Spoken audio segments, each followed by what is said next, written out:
ഞാൻ ലേൺ വൈസിൽ കൊമേഴ്സ് ആൻഡ് മാനേജ്മെന്റ് അക്കാഡമിക് മെന്ററാണ്. നമ്മൾ ഇന്നിവിടെ വന്നിരിക്കുന്നത് നമ്മുടെ ജൂണിലെ എക്സാം ആണ് ഇല്ലേ. നമ്മുടെ ഫസ്റ്റ് സെമ്മിന്റെ എക്സാമും സെക്കൻഡ് സെമസ്റ്റർ എന്തൊക്കെ എക്സാംസ് സ്റ്റാർട്ട് ചെയ്യാണ് ജൂണിൽ.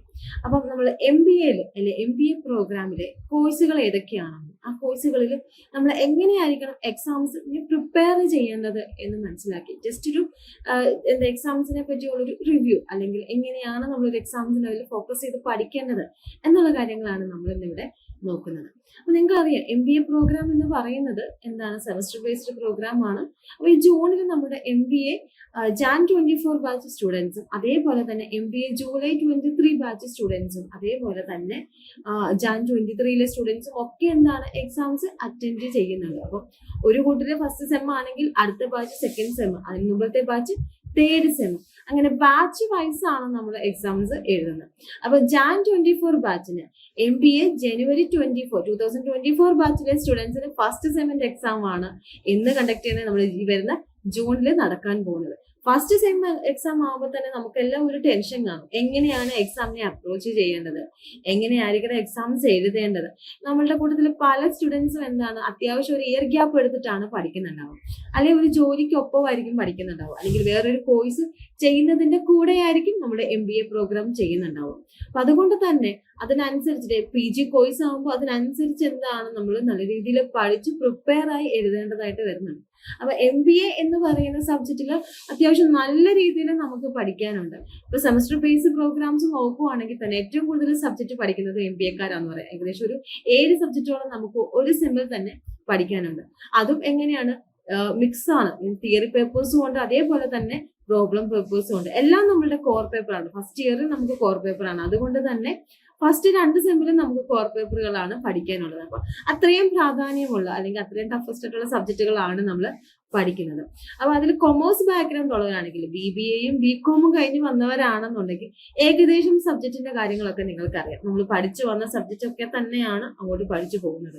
പക്ഷെ വേറൊരു സ്ട്രീമിൽ നിന്ന് വേറെ ഇപ്പൊ BCA കഴിഞ്ഞ് വന്നവരുണ്ടായിരിക്കാം, അതേപോലെ BSc അല്ലെങ്കിൽ വേറെ ഡിഗ്രി ഒക്കെ കഴിഞ്ഞ് വന്ന സ്റ്റുഡൻസ് ആണെന്നുണ്ടെങ്കിൽ അവർക്ക് ചെറിയ തോതിലൊക്കെ ചില ഡൗട്ടുകളും കാര്യങ്ങളും ഒക്കെ, കാരണം പുതിയതായിട്ട് പഠിക്കുന്ന സബ്ജക്റ്റുകളും കാര്യങ്ങളും ഒക്കെ ആയതുകൊണ്ട് ഡൗട്ട്സും കാര്യങ്ങളും ഒക്കെ ഉണ്ടായേക്കാം. എന്നിരുന്നാലും ശരി, എന്താണ് കോർ കോഴ്സുകളാണ്. അപ്പൊ അതിന്റെ അനുസരിച്ച് തന്നെ നമുക്ക് ക്വസ്റ്റ്യൻസും പാറ്റേണും ഒക്കെ നമുക്കൊന്ന് നോക്കി പോവേണ്ടതായിട്ട് ഉണ്ട്. അപ്പൊ ഫസ്റ്റ് സെമ്മിൽ നമുക്ക് 7 സബ്ജക്റ്റ് ആണ് പഠിക്കാനുള്ളതെന്ന് പറഞ്ഞു. ആ 7 സബ്ജക്റ്റിൽ നമുക്ക് 2 പ്രോബ്ലം പേപ്പേഴ്സും ബാക്കി 5 തിയറി പേപ്പറുകളാണ് നമുക്ക് ഉള്ളത്. അല്ലെ പ്രോബ്ലം പേപ്പേഴ്സ് എന്ന് പറഞ്ഞാൽ ക്വാണ്ടിറ്റേറ്റീവ് ആപ്ലിക്കേഷൻ ഫോർ മാനേജേഴ്സ് ആണ്.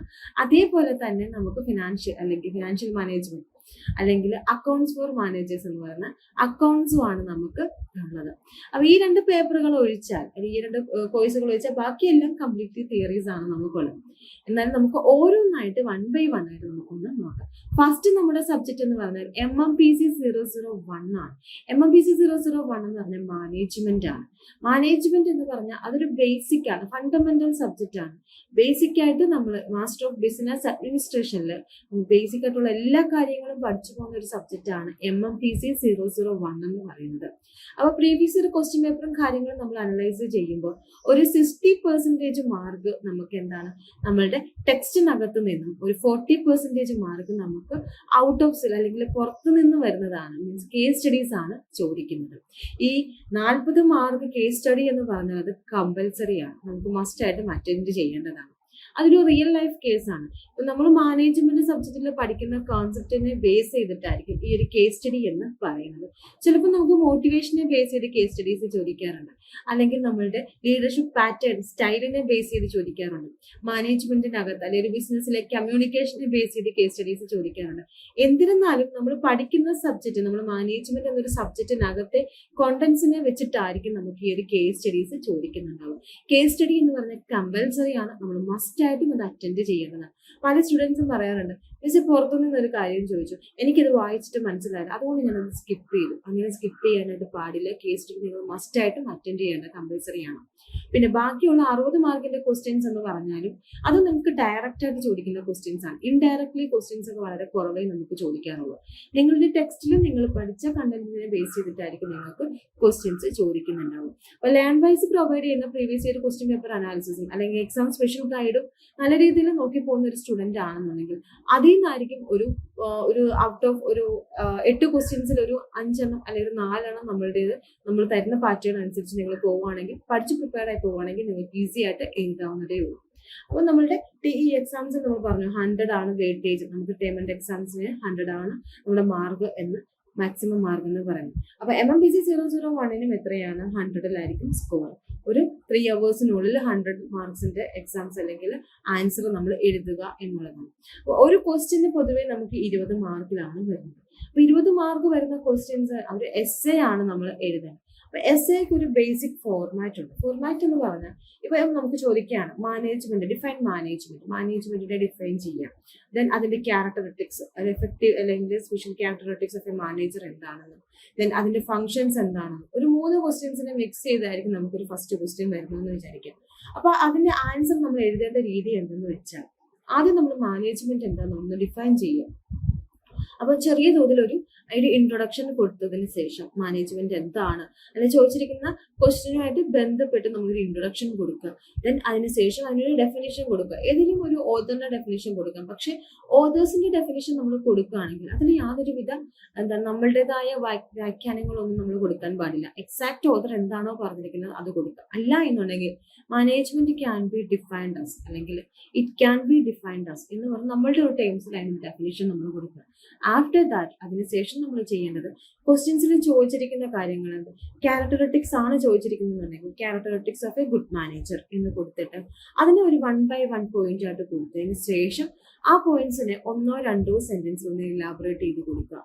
അതിനുശേഷം ഫംഗ്ഷൻസ് ആണ് ചോദിച്ചിരിക്കുന്നുണ്ടെങ്കിൽ പ്ലാനിങ് ഓർഗനൈസിങ് എന്ന് പറയുന്ന ഫംഗ്ഷൻസ് ആണ് നമുക്ക് മാനേജ്മെന്റിലുള്ളത്. അതിനെ 1 by 1 ആയിട്ട് പോയിന്റ് ഔട്ട് ചെയ്തിട്ട് അതിനെ ഒന്ന് ബ്രീഫായിട്ട് ഒന്ന് ഇലാബറേറ്റ് ചെയ്യുക. ദെൻ അടുത്തത് എന്താണോ ചോദിച്ചിരിക്കുന്നത് അതും അതേ രീതിയിൽ എഴുതിയതിന് ശേഷം അവസാനം അതിനെ ഒന്ന് കൺക്ലൂഡ് ചെയ്യാനായിട്ട് ശ്രമിക്കുക. ഒരു കൺക്ലൂഷന് കൊടുക്കുക. ഒരു ഇൻട്രൊഡക്ഷൻ, ഡെഫിനേഷൻ, കണ്ടന്റ്, കൺക്ലൂഷൻ. ആ ഒരു പാറ്റേണിൽ എക്സാംസ് എഴുതാനായിട്ട് നിങ്ങൾ ശ്രമിക്കുക. ഒരു 20 മാർക്കിന്റെ ക്വസ്റ്റ്യൻ ആണെങ്കിൽ നിങ്ങളൊരു 5 തൊട്ട് 6 പേജ് വരെയെങ്കിലും ആൻസേഴ്സ് എഴുതാനായിട്ട് ശ്രമിക്കുക. എന്നാൽ മാത്രമേ നമുക്കൊരു ഔട്ട് ഓഫ് 20ൽ നമുക്കൊരു 15 എബോവ് നമുക്ക് എക്സ്പെക്ട് ചെയ്യാനായിട്ട് സാധിക്കുന്നതാണ്. ഈ ഒരു രീതിയിൽ നിങ്ങൾ പോവാം. അതേപോലെ തന്നെ ഇപ്പൊ ചോദിച്ചിരിക്കുന്ന ക്വസ്റ്റ്യൻസിൽ ഇപ്പൊ ക്യാരക്ടറിസ്റ്റിക്സ് നിങ്ങൾക്ക് അറിയത്തില്ല, ഫംഗ്ഷൻസ് മാത്രമേ അറിയത്തുള്ളൂ. അപ്പൊ നിങ്ങൾ ഫംഗ്ഷൻസ് എഴുതുക. അതിനുശേഷം ഇൻ ടേംസ് ഓഫ് മാനേജ്മെന്റിൽ നിങ്ങൾ എന്താണോ പഠിച്ചിട്ടുള്ളത് അത് നിങ്ങൾ അവിടെ എഴുതാനായിട്ട് ശ്രമിക്കുക. എസ്സേ ടൈപ്പ് ക്വസ്റ്റ്യൻസ് ആയതുകൊണ്ട് തന്നെ ഒരു മിനിമം സ്കോർ ആ ഒരു 20 മാർക്കിന് ക്വസ്റ്റ്യൻ ഔട്ട് ഓഫ് ഒരു 5 അല്ലെങ്കിൽ 6 പേജ് വെയിറ്റേജ് അവർ പറയുന്നുണ്ടെങ്കിൽ ആ ഒരു പേജ് ഇൻക്ലൂഡ് ചെയ്യുന്ന രീതിയിൽ നമ്മൾ പഠിച്ച കാര്യങ്ങൾ അവിടെ എഴുതുകയാണെന്നുണ്ടെങ്കിൽ ഒരു മിനിമം സ്കോർ നമുക്ക് എക്സ്പെക്ട് ചെയ്യാനായിട്ട് സാധിക്കും. അപ്പൊ മാനേജ്മെന്റിൽ നമുക്ക് തിയറി ക്വസ്റ്റ്യൻസിന്റെ കൂടെ തന്നെ നമുക്കൊരു കേസ് സ്റ്റഡിയും എക്സ്പെക്ട് ചെയ്യേണ്ടതാണ്. അടുത്ത സബ്ജക്റ്റ് ആണ് MMPC 002 ഹ്യൂമൻ റിസോഴ്സ് എന്ന് പറയുന്നത്. ഹ്യൂമൻ റിസോഴ്സ് മാനേജ്മെന്റിലും ഈ പറഞ്ഞ പോലെ കംപ്ലീറ്റ്ലി തിയറിയാണ്. കേസ് സ്റ്റഡീസ് ചോദിച്ചിട്ടുണ്ട്. ഇതേ പാറ്റേണിൽ തന്നെ 60 മാർക്കിന്റെ തിയറി ക്വസ്റ്റ്യൻസും അതേപോലെ 40 മാർക്കിന് കേസ് സ്റ്റഡീസ് ചോദിച്ചിട്ടുണ്ട്. പക്ഷേ ഈ കഴിഞ്ഞ December 23 നടന്ന എക്സാംസിൽ കേസ് സ്റ്റഡീസ് സ്കിപ്പ് ചെയ്തു. കേസ് സ്റ്റഡി ചോദിച്ചിട്ടില്ല HR-ല്. പക്ഷെ എന്നിരുന്നാലും നമ്മളത് എക്സ്പെക്ട് ചെയ്ത് തന്നെ പഠിച്ചു പോവുക. ഈ പറഞ്ഞ രീതി തന്നെ ഇൻട്രൊഡക്ഷൻ കൊടുത്ത് ഒരു ഡെഫിനേഷൻ കൊടുത്ത് പോയിന്റ് ഔട്ട് ചെയ്യുക. ദെൻ ആഫ്റ്റർ ദാറ്റ് അതിനെ കൺക്ലൂഡ് ചെയ്ത് എഴുതാനായിട്ട് ശ്രമിക്കുക. ഇവിടെ നമുക്ക് എന്തെന്ന് വെച്ചാൽ 20 മാർക്കിന്റെ ക്വസ്റ്റ്യൻസും ഉണ്ട്. അതേപോലെ തന്നെ ഷോർട്ട് എസ്സേസ് 10 മാർക്കിന്റെ 20 മാർക്കിന് ഒരു 3 ക്വസ്റ്റ്യൻസ് ഷോർട്ട് എസ്സേ എഴുതാനും നമുക്ക് ചോദിക്കാറുണ്ട്. ഈ ഒരു പാറ്റേണിലാണ് HR-ന്റെ ക്വസ്റ്റ്യൻസ് കൂടുതലായിട്ടും വരുന്നത്. ഫസ്റ്റ് ബ്ലോക്ക് ഒക്കെയാണ് കൂടുതൽ പ്രാധാന്യമുള്ളത്. HR എന്ന് പറഞ്ഞാൽ ഒന്ന് വായിച്ച് മനസ്സിലാക്കിയാൽ നമുക്ക് എഴുതാവുന്നതുള്ളൂ. പോയിന്റ്സ് ആണ് കൂടുതലായിട്ടും നമ്മൾ നോട്ട് ചെയ്യേണ്ടത്. ആ പോയിന്റ്സിനെ എലാബറേറ്റ് ചെയ്യാൻ ഒരു വട്ടമെങ്കിലും കണ്ടന്റ് വായിച്ചു പോയ സ്റ്റുഡൻസ് ആണെങ്കിൽ എഴുതാനായിട്ട് സാധിക്കും. അടുത്തതാണ് ഏറ്റവും ടഫസ്റ്റ് ആയിട്ടുള്ള തിയറി പേപ്പർ ആണ് ബിസിനസ് എൻവിറോൺമെന്റ് എന്ന് പറയുന്നത്. എൻവിറോൺമെന്റ് പഠിക്കുന്ന കൂടുതൽ സ്റ്റുഡൻസ് എല്ലാം പറയുന്ന ഒരു കാര്യമാണ്, ബിസി അതൊരു കോമൺ സബ്ജക്റ്റ് അല്ലേ, അതൊരു ജനറൽ ടോപ്പിക് ഉള്ള ഒരു സബ്ജക്റ്റ് അല്ലേ, എനിക്കത് കയ്യിൽ നിന്നിട്ട് എഴുതാവുന്നതേ ഉള്ളൂ, സോ ഞാൻ അതിനധികം സമയം ചെലവഴിക്കുന്നില്ല എന്ന് ലേണേഴ്സിൽ പല സ്റ്റുഡൻസും നമ്മുടെ അടുത്ത് പറയാറുണ്ട്. പക്ഷെ എന്നാൽ തന്നെ ഏറ്റവും കൂടുതൽ നമ്മൾ സമയം ചെലവഴിക്കേണ്ട തിയറി പേപ്പറുകളിൽ ഒരെണ്ണമാണ് ബിസിനസ് എൻവിറോൺമെന്റ് എന്ന് പറയുന്നത്. കാരണം കഴിഞ്ഞ വർഷങ്ങളിലെ മാർക്കൊക്കെ നോക്കുമ്പോൾ ഒരു തിയറി പേപ്പർ വെച്ചെടുക്കുമ്പോൾ സ്റ്റുഡൻസിന് മാർക്ക് കുറവുള്ള പേപ്പറാണ് ഈ ബിസിനസ് എൻവിറോൺമെന്റ് എന്ന് പറയുന്നത്.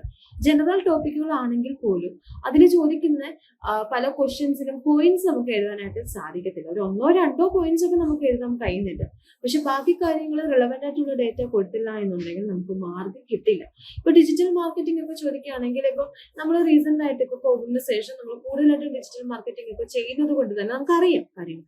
പക്ഷെ ഒരു ഇൻഡസ്ട്രിയൽ റൂളും കാര്യങ്ങളും ഒക്കെ ബിസിനസ്സുമായിട്ട് ബന്ധപ്പെട്ട് ഒരു ഹിസ്റ്റോറിക്കൽ ആസ്പെക്ട്സുകൾ ചോദിക്കുകയാണെന്നുണ്ടെങ്കിൽ നമുക്കതിന് ആൻസർ ചെയ്യാനായിട്ട് സാധിക്കത്തില്ല. സോ അതുകൊണ്ട് തന്നെ അതിന്റെ കണ്ടന്റ് അല്ലെങ്കിൽ ടെക്സ്റ്റ് ഒന്ന് ഓവറോൾ ആയിട്ട് വായിച്ച് മനസ്സിലാക്കാതെ ബിസിനസ് എൻവിറോൺമെന്റിന്റെ എക്സാംസ് നമുക്ക് എഴുതാനായിട്ട് സാധിക്കത്തില്ല. അപ്പൊ തിയറി പേപ്പറുകളിൽ നമ്മൾ ഏറ്റവും കൂടുതൽ സമയം ചെലവഴിക്കേണ്ടത് ബിസിനസ് എൻവിറോൺമെന്റിന്റെ തന്നെയാണ്. MMBC 003 ആണ് അത്യാവശ്യം ടഫസ്റ്റ് ആയിട്ടുള്ള പേപ്പർ എന്ന് പറയുന്നത്. നെക്സ്റ്റ് നമ്മുടെ ഫസ്റ്റ് പ്രോബ്ലം പേപ്പറാണ് അക്കൗണ്ടിംഗ് ആണ്. MMBC 004 എന്ന് പറയുന്നത് അക്കൗണ്ടിംഗ് ആണ്. അക്കൗണ്ടിങ്ങിൽ MBAയുടെ അക്കൗണ്ടിങ് വളരെ ഈസിയാണ്. ഒരു അടുപ്പിച്ചൊരു 2 വർഷത്തെ ക്വസ്റ്റ്യൻസ് ഫോളോ അപ്പ് ചെയ്തു പോകുന്ന ഒരു സ്റ്റുഡന്റ് ആണെങ്കിൽ ഈസി ആയിട്ട് മാർക്ക് സ്കോർ ചെയ്യാവുന്ന സബ്ജക്റ്റ് ആണ് ബിസിനസ് അക്കൗണ്ടിങ് എന്ന് പറയുന്നത്. അക്കൗണ്ടിങ്ങിൽ നമുക്ക് ഒരു പ്രോബ്ലം ചോദിക്കാനാണ്, ബാക്കിയെല്ലാം തിയറിയാണ്. 20 മാർക്കിന്റെ ഒരു പ്രോബ്ലം ഒഴിച്ചാൽ ബാക്കി 80 മാർക്കിന് നമുക്ക് തിയറിയാണ് അക്കൗണ്ടിങ്ങിൽ ചോദിക്കുന്നത്. കഴിഞ്ഞ ഡിസംബറിന് മുമ്പുള്ള ഒരു എക്സാം പാറ്റേൺസ് നോക്കുവാണെങ്കിൽ ഒരു ഫൈനൽ അക്കൗണ്ട്സ് നമുക്ക് ചോദിച്ചിട്ടുണ്ട്.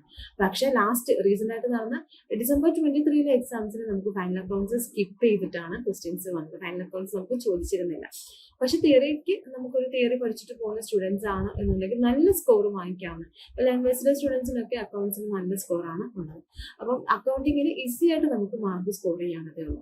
അടുത്തതാണ് ഏറ്റവും കൂടുതൽ നമ്മൾ ഡിവോട്ട് ചെയ്യേണ്ട ടൈം നമ്മൾ ചെലവഴിക്കേണ്ട സബ്ജക്റ്റ് ആണ് MMBC 005 ക്വാണ്ടിറ്റേറ്റീവ്. കംപ്ലീറ്റ്ലി ഒരു പ്രോബ്ലം പേപ്പർ ആണ്. പക്ഷെ എക്സാംസിന് ചോദിക്കുമ്പോൾ 50-50 എന്ന് പറയാം. ഒരു 50 മാർക്കിന് തിയറിയും 50 മാർക്കിന് പ്രോബ്ലം ചോദിക്കാറുണ്ട്. അതേപോലെ നേരെ തിരിച്ച് 40 മാർക്സിന് 40 മാർക്കിന് തിയറിയും 60 മാർക്കിന് പ്രോബ്ലം, അല്ലെങ്കിൽ നേരെ തിരിച്ച് 60 മാർക്കിന് തിയറിയും 40 മാർക്കിന് പ്രോബ്ലം ചോദിക്കാറുള്ളത്. ഈ ഒരു പാറ്റേണിലാണ് ക്യൂറ്റിയുടേത് വരുന്നത്. പക്ഷെ നല്ല രീതിയിൽ തിയറിയും അതേപോലെ തന്നെ എല്ലാ പ്രാവശ്യവും കോറിലേഷനിൽ നിന്നൊരു ക്വസ്റ്റ്യൻ ക്യൂറ്റിക്ക് ചോദിക്കാറുണ്ട്. അതും ഒന്ന് പ്രിപ്പയർ ചെയ്ത് പോകുന്ന സ്റ്റുഡൻസ് ആണെങ്കിൽ ഒരു എബോവ് 50% മാർക്ക് മിനിമം ആണ് പറയുന്നത്. എബോവ് 50% മാർക്ക് നമുക്ക് സ്കോർ ചെയ്യാനായിട്ട് സാധിക്കും. പ്രോബ്ലംസ് കൂടുതലായിട്ട് വർക്ക്ഔട്ട് ചെയ്യുക. ആ ഒരു എക്സാമിന്റെ ആ ഒരു ടൈമിനനുസരിച്ചിട്ട് ഒത്തിരി ഇക്വേഷൻസും കാര്യങ്ങളും പഠിക്കാനുണ്ട്. അപ്പൊ അതിൽ പ്രോബ്ലംസ് ഒക്കെ നല്ല രീതിയിൽ വർക്ക്ഔട്ട് ചെയ്യുക, പ്രാക്ടീസ് ചെയ്ത് കഴിഞ്ഞാൽ ക്യൂറ്റിയും പറയുന്ന പോലെ വലിയ പ്രയാസമില്ല. റീസെന്റ് ആയിട്ട് കഴിഞ്ഞ ഡിസംബറിൽ നടന്ന എക്സാംസിൽ ഏറ്റവും ഈസിയുള്ള സബ്ജക്ട് ക്യൂറ്റി ആയിരുന്നു. കാരണം ക്വസ്റ്റ്യൻ പേപ്പേഴ്സിന്റെ പാറ്റേൺ ഒക്കെ ഒന്ന് ചേഞ്ച് ആയിട്ടുണ്ട്. അതിനനുസരിച്ച് തന്നെ ക്വസ്റ്റ്യൻസിലും കുറച്ച് ചേഞ്ചസ് ഒക്കെ വന്നിട്ടുണ്ട്. അടുത്ത സബ്ജക്റ്റ് ആണ് MMBC 005-6 എന്ന് പറയുന്ന മാർക്കറ്റിംഗ് മാനേജ്മെന്റ് എന്ന് പറയുന്നത്. മാർക്കറ്റിംഗ് മാനേജ്മെന്റ് എന്ന് പറയുന്നത് ഏറ്റവും ഈസി ആയിട്ടുള്ള സബ്ജക്റ്റ് ആണ് മാർക്കറ്റിംഗ് മാനേജ്മെന്റ് എന്ന് പറയുന്നത്. അവിടെ നമുക്ക് എങ്ങനെയാണ് കൈന്നിട്ട് എഴുതാവുന്നതുമാണ്. മീൻസ് പോയിന്റ്സ് ഒക്കെ ഒന്ന് നോട്ട് ചെയ്ത് നമുക്ക് നമ്മുടേതായ ഓൺ വേർഡ്സിന്റെ കാര്യങ്ങൾ ഇലാബറേറ്റ് ചെയ്യാൻ സാധിക്കുന്നതാണ്. പിന്നെ നമ്മൾ കുറച്ച് എക്സാമ്പിൾസ് നോട്ട് ചെയ്ത് എഴുതാനായിട്ട് ശ്രമിക്കുക. മാർക്കറ്റിംഗ് ആകുമ്പോൾ നമ്മളിപ്പോൾ TV വെക്കുന്നുണ്ട്, അതിൽ യൂട്യൂബിലൊക്കെ നമ്മൾ കുറേ പരസ്യങ്ങളും കാര്യങ്ങളൊക്കെ കാണുന്നുണ്ട്. അതൊക്കെ ഒന്ന് മനസ്സിലാക്കി മാർക്കറ്റിംഗിന്റെ എക്സാംസ് എഴുതുമ്പോൾ ആ എക്സാംസ് കോട്ട് ചെയ്ത് എഴുതുകയാണ്, എക്സാമ്പിൾസ് ഒക്കെ വെച്ചെഴുതുകയാണെങ്കിൽ നമുക്ക് കൂടുതൽ മാർക്ക് എക്സ്പെക്ട് ചെയ്യാനായിട്ട് സാധിക്കും. അടുത്തതാണ് MMBC 007 എന്ന് പറയുന്ന ഏറ്റവും ഈസി ആയിട്ടുള്ള സബ്ജക്റ്റ് ആണ് ബിസിനസ് കമ്മ്യൂണിക്കേഷൻ എന്ന് പറയുന്നത്. ബിസിനസ് കമ്മ്യൂണിക്കേഷനിൽ എന്താണ് കമ്മ്യൂണിക്കേഷൻ, ബിസിനസ്സായിട്ട് ബന്ധപ്പെട്ട് നമ്മൾ പ്രിപ്പയർ ചെയ്യേണ്ട ഒഫീഷ്യൽ ലെറ്റേഴ്സ് എന്തൊക്കെയാണ്, അതേപോലെ തന്നെ എന്താണ് ബിസിനസ് ലെറ്റേഴ്സ്, അതേപോലെ ഒരു ഇന്റർവ്യൂവിൽ നമ്മൾ പോകുമ്പോൾ എന്തെല്ലാം കാര്യങ്ങൾ നമ്മൾ അറിഞ്ഞിരിക്കണം, അതേപോലെ റെസ്യൂമെ എങ്ങനെ ക്രിയേറ്റ് ചെയ്യണം എന്നുള്ള കാര്യങ്ങൾ ഒഴിച്ചാൽ ബാക്കിയെല്ലാം നമുക്ക് കൈന്നിട്ട് എഴുതാവുന്ന കണ്ടന്റുകളാണ് ബിസിനസ് എൻവിറോൺമെന്റിലുള്ളത്. കമ്മ്യൂണിക്കേഷൻ എന്താണ്, അതിൽ കമ്മ്യൂണിക്കേഷന്റെ ഇമ്പോർട്ടന്റ് ആയിട്ടുള്ള കാര്യങ്ങൾ എന്താണ്, ബാരിയേഴ്സ് ഓഫ് കമ്മ്യൂണിക്കേഷൻ എന്താണ്, ഈസി ആയിട്ട് പഠിച്ചെഴുതാവുന്ന ഒരു സബ്ജക്റ്റ് ആണ് ബിസിനസ് കമ്മ്യൂണിക്കേഷൻ എന്ന് പറയുന്നത്. ഇപ്പൊ ഈ 7 സബ്ജക്റ്റുകളാണ് നമുക്ക് ഫസ്റ്റ് സെമ്മിൽ വരുന്നത്. ഫസ്റ്റ് സെമ്മിലെ 7 സബ്ജക്റ്റിൽ നമ്മൾ ഏറ്റവും കൂടുതൽ സമയം ചെലവഴിക്കേണ്ടത് ഈ പറഞ്ഞ പോലെ ക്യൂറ്റിക്കും അതേപോലെ തന്നെ അക്കൗണ്ടിങ് അതേപോലെ എൻവിറോൺമെന്റ് ആണ്. പക്ഷെ എൻവിറോൺമെന്റും ക്യൂറ്റിയും ആണ് ഏറ്റവും ടഫായിട്ടുള്ള സബ്ജക്റ്റുകൾ എന്ന് പറയുന്നത്. അക്കൗണ്ട്സ് നമുക്ക് തിയറി വളരെ സിമ്പിൾ ആണ് അക്കൗണ്ടിങ്ങിന്. അത് പഠിച്ചാൽ തന്നെ നല്ല രീതിയിൽ നമുക്ക് സ്കോർ അച്ചീവ് ചെയ്യാനായിട്ട് സാധിക്കും. അതേപോലെ തന്നെ കേസ് സ്റ്റഡീസ് ശ്രദ്ധിക്കുക. മാനേജ്മെന്റിലും അതേപോലെ HR-ലും നമുക്ക് കേസ് സ്റ്റഡീസ് ചോദിക്കാൻ സാധ്യതയുണ്ട്. അപ്പോൾ അതിൽ കേസ് സ്റ്റഡീസ് നമ്മൾ ടെക്സ്റ്റിൽ തന്നിട്ടുണ്ട്, അതൊന്ന് വായിച്ചു പോകും. ആ ഒരു പാറ്റേൺ അനുസരിച്ചിട്ടായിരിക്കും നമുക്ക് കേസ് സ്റ്റഡീസ് ചോദിക്കുന്നത്. കമ്പൽസറി ആയിട്ട് നിങ്ങൾ അറ്റൻഡ് ചെയ്യാനായിട്ട് ശ്രമിക്കുക.